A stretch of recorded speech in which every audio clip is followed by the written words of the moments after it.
সন্তান কিনা মন্ত্রী মশাই নিয়ে যান।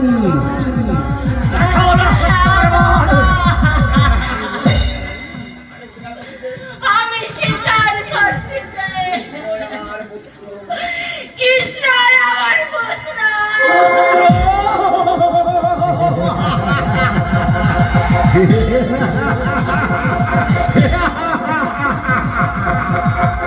তাহলে শোন, আমি বসুদেবকে পাঠিয়ে দিচ্ছি,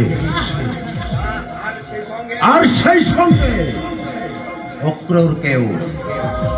হ্যাঁ অক্রূর, তুই অক্রূরকে ওই গোকুলে যেতে বলবে কৃষ্ণকে আনবার জন্য, আর তাকে বলবি সে যেন কৃষ্ণকে এনে বসুদেবের কথা অনুযায়ী আমার হাতে তুলে দেয়, আর তার অন্যতা